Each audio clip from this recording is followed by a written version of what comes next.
মার্কিন যুক্তরাষ্ট্রের নির্বাচন যখনই মানে যত ঘনিয়ে আসছে সময় তত কিন্তু জটিল থেকে জটিলতর হচ্ছে। বিশেষ করে এই নির্বাচনে বর্তমান প্রেসিডেন্ট তিনি যে নির্বাচন করছেন এবং সেই নির্বাচনে তিনি যে প্রথম বিতর্কের পরে তাকে নিয়ে যে বিতর্ক তৈরি হয়েছে সেটি নিয়েই এখন পুরো যুক্তরাষ্ট্রের রাজনৈতিক পরিস্থিতি কিন্তু এখন উত্তাল।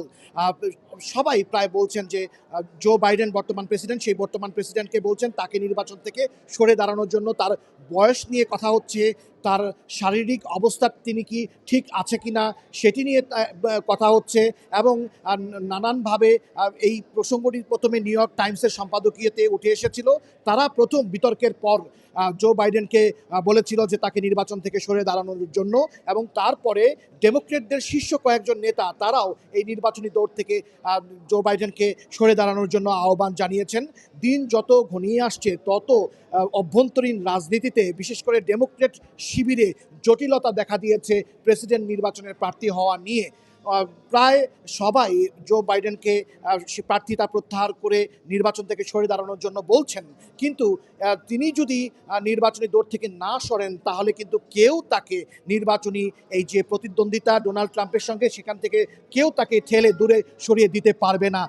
কারণ যে ডেমোক্রেটদের যে প্রাইমারি নির্বাচন হয়েছে সেই প্রাইমারি নির্বাচনে ইতিমধ্যে তিনি পর্যাপ্ত সংখ্যক ভোট পেয়েছেন যে তিনি আবারও প্রতিদ্বন্দ্বিতা করবেন।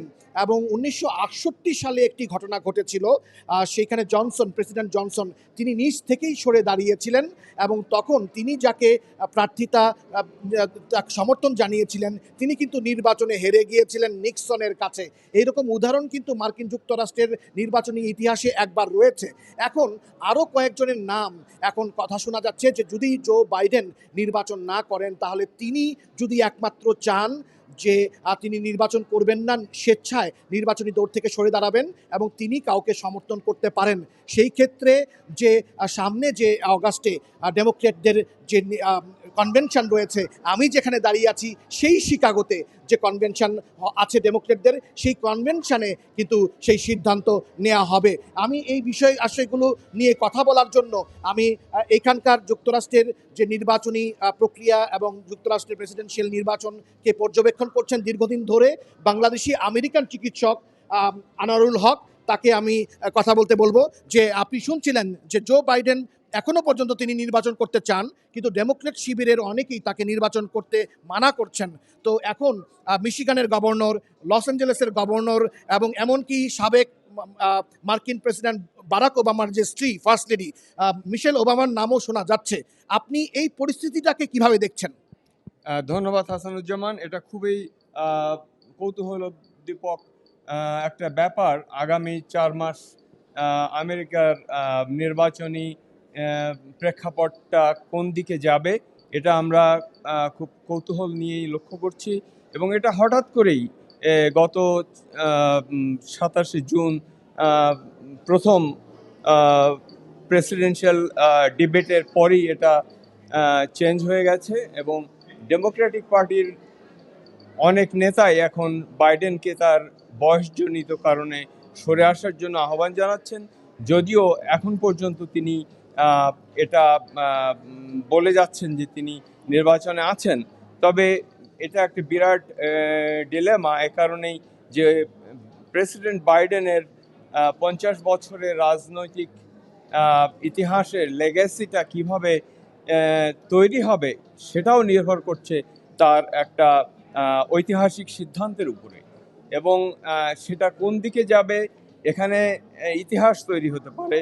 এরপরে হয়তো আমরা দেখব মার্কিন যুক্তরাষ্ট্রে প্রথম মহিলা প্রেসিডেন্ট, এটার একটা সম্ভাবনা তৈরি হয়েছে যদি ভাইস প্রেসিডেন্ট কমলা হ্যারিস টিকিটের শীর্ষে আসেন এবং যদি তিনি ট্রাম্পকে পরাজিত করতে পারেন। এমনও সম্ভাবনা আছে যে এবারই প্রথম হয়তো ভাইস প্রেসিডেন্ট এবং প্রেসিডেন্ট দুজনেই মহিলা প্রার্থী হতে পারেন। যেমন কমলা হ্যারিস যদি প্রেসিডেন্ট প্রার্থী হন তাহলে হয়তো মিশিগানের যে গভর্নর উনি ভাইস প্রেসিডেন্ট ক্যান্ডিডেট হতে পারেন, এবং এভাবেও আরেকটা ইতিহাস তৈরি হতে পারে। এবং আরেকটা লক্ষণীয় জিনিস হলো যে ট্রাম্প যদি আবার নির্বাচনে জিতে আসেন, সেটাও একটা লক্ষণীয় ব্যাপার হবে। সেটাও একটা আমেরিকার গণতন্ত্রের একটা টেস্ট কেস হিসেবে বিবেচিত হবে। এজন্যেই যে তিনি গত 2020 সালের নির্বাচনটাকে ভণ্ডুল করার জন্য চেষ্টা করেছিলেন, এবং আমেরিকার জনগণ সেটা দেখেছেন, এবং ন্যাক্কারজনকভাবেই সেটা তিনি ঘটিয়েছিলেন, এবং তিনি সেটাতে ব্যর্থ হয়েছেন। এবার যদি ইনি আবার ফিরে আসেন, সেটা একটা আমেরিকার গণতন্ত্রের একটা টেস্ট কেস হিসেবে বিবেচিত হবে। আপনাকে ধন্যবাদ ডাক্তার আনোয়ারুল হক। ধন্যবাদ। জি, আপনি শুনছিলেন যে যদি প্রেসিডেন্ট জো বাইডেন তিনি যদি নির্বাচনী দৌড় থেকে সরে দাঁড়ান, তাহলে ভাইস প্রেসিডেন্ট কমলা হ্যারিস তিনি কিন্তু প্রেসিডেন্ট নির্বাচনে প্রার্থী হতে পারেন। তেমনি অন্যান্য অনেকেই কিন্তু প্রেসিডেন্ট নির্বাচনে প্রার্থী হতে পারেন। সেই নির্বাচনী প্রার্থী হওয়ার দৌড়ে মিশিগানের যে গভর্নর, তিনিও একজন নারী, গ্রেচেন হুইটমার, তিনিও এগিয়ে রয়েছেন। সেই ক্ষেত্রে যদি কমলা হ্যারিস প্রেসিডেন্ট প্রার্থী হন এবং এই যে মিশিগানের গভর্নর তিনি যদি ভাইস প্রেসিডেন্ট প্রার্থী হন, তাহলে আমেরিকার নির্বাচনী ইতিহাসে কিন্তু আরেকটি ঘটনা ঘটবে, প্রেসিডেন্ট এবং ভাইস প্রেসিডেন্ট দুজনেই নারী হবেন।